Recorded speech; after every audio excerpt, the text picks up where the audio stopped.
You are absolutely right to point out the history of this residential college for the past half a century is the saga of glory, that scenes of devotion and dedication, love and sacrifice of his noble teachers, such as the one will shortly come here and address all of us. Professor Shruti Prasad Maiti, Head of the Department of English Honours of our college, will talk to us. May I request him to please come here. Principal of our college, Dr. Vikas Subramanian, the first principal in charge of our college before Swami Murshadaji took over as our official principal. Swami Shubhadananda, the longest serving principal of this college till date, and also our ashrama secretary, Dr. Swachidananda Dhar, President, Governing Body, Narendrapur Ramakrishna Mission Ashrama, Venerable monks sitting in front of me, brahmacharis, guests, teachers, present and past of the college, and of course, my beloved students. This is undoubtedly a very historic occasion that is witness to the Golden Jubilee valedictory meeting of our college. And mind you, members of the audience, that the 64th anniversary of our independence is only 12 days away. And what comes to my mind at the moment is the address of the first Prime Minister of India, Jawaharlal Nehru, to the Constituent Assembly at the midnight hour of 14th of August 1947. I quote, "Long years ago we made a tryst with destiny, and now the time comes when we shall redeem our pledge, not wholly or in full measure, but very substantially." At the stroke of the midnight hour, when the world sleeps, India will awake to life and freedom. The moment comes, which comes but rarely in history, when we step out from the old to the new, when a new age begins, and when the soul of the nation long suppressed finds utterance. It is fitting that at this solemn moment we pledge our dedication to the service of the people of India and to the still larger cause of humanity. The past is over and the future beckons us now. That future is not one of ease or of resting, but of ceaseless striving that we may fulfill the pledges that we have so often taken and the one that we shall take today. The service of India means the service of the millions who suffer.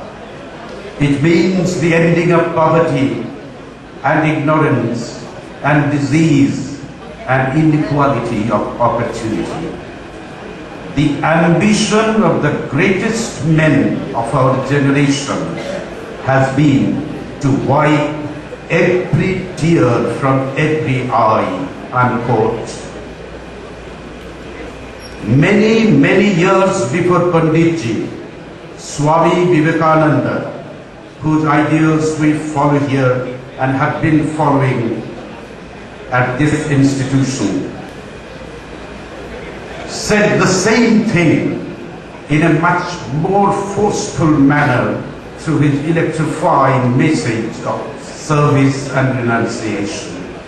Didn't he tell us, so long as the millions of India live in hunger and ignorance, I hold every man a traitor who, having been educated at their expense, pays not the least heed to them.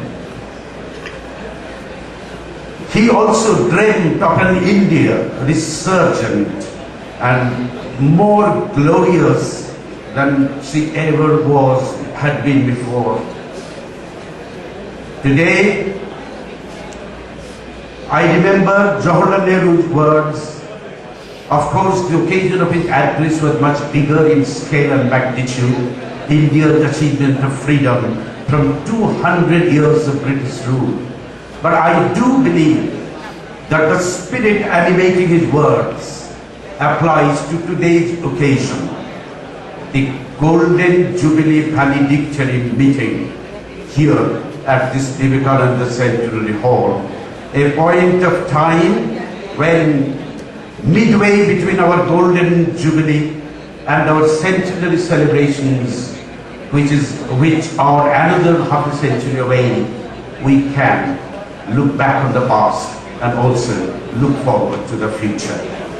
At this moment, I, on behalf of the teachers of this institution, pay my homage to Swami Lokeswaranandaji. We remember him with gratitude. It was he who conceived the idea of this college. And Dr. Sanyal, who is sitting there immediately on my left side, was his right-hand man, and he toiled day and night to bring his idea to fruition. And that is how, in 1960, our college came into being. We remember our past teachers who have done so much to enhance the reputation of this college, who have done so much to contribute to the well-being of our college, who have done so much to inspire our students, who have done so much to keep our students reminding of the message of Swami Vivekananda. Our college started, as you all know, in 1960, and I have solid statistical evidence in support of the claim that our students have been doing wonderfully in the exams of the University of Calcutta. We sent up our first batch of university finalists in 1963, and that year itself there were 3 first classes. From then on, we did not have to look back ever.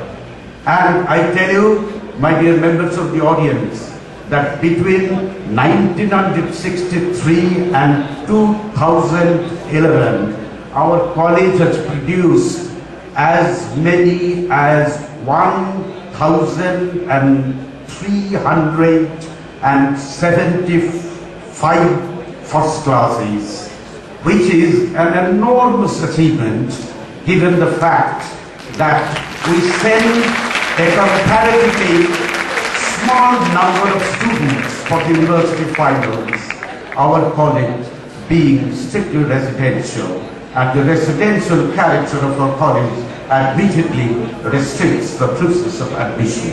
That is something that we understand easily, and then I think I should be failing in my duty if I do not refer to the performance of our HS boys. Our HS course was introduced way back in 1976, and the first HS batch of final students took the exam in 1978, and between 1978 and 2006, the year that saw the court shifted to the Vidyalaya, there were, I repeat, there is a catch in my breath as I say this, well, there were as many as 75 students who were among the top 10 in the HS exams of the West Bengal Council of Higher Secondary Education. And a few years back, my dear audience, there was a boy from the statistics department, if I remember rightly, his name is Obruch Sarkar, and he took the final exam in 2007, if I remember, but my memory fails me very frequently, which I regret, but I think I'm basically right.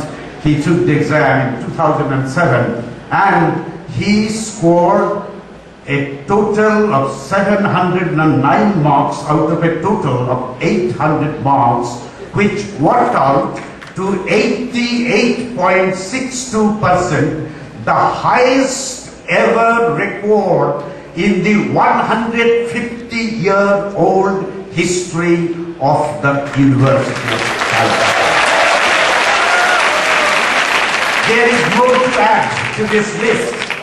This year, the chemistry department sent up 35 students for the final exam. And will you believe it, members of the audience? There were 34 students who got first class out of a total of 35 students. These are solid achievements, indisputable achievements to our credit. But we do not rest on our laurels. We pray to the Holy Trial of Sri Sri Thakur, the Holy Mother and Swamiji to bear our successes mildly and in all humility. Let us not be proud. Let us not be arrogant. Let us just think that the institution is guided by the ideals of service and renunciation. And once our minds are filled with these ideals, we cannot but be humble. With these few words, I tender my namaskar to everyone. Thank you.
Doctor of science DSC, কোনো কলেজে DSC আমরা পাই না। উনি যে degree নিয়ে এসেছেন একটা কলেজে থাকার জন্য নয়, উনি কিন্তু যে কোনো ইউনিভার্সিটিতেই যেতে পারতেন, কিন্তু উনি ইউনিভার্সিটিতে গেলেন না, কলেজটাকেই আমাদের ভালোবেসে থেকে গেলেন। এটা আমাদের কাছে একটা উপরি পাওনা।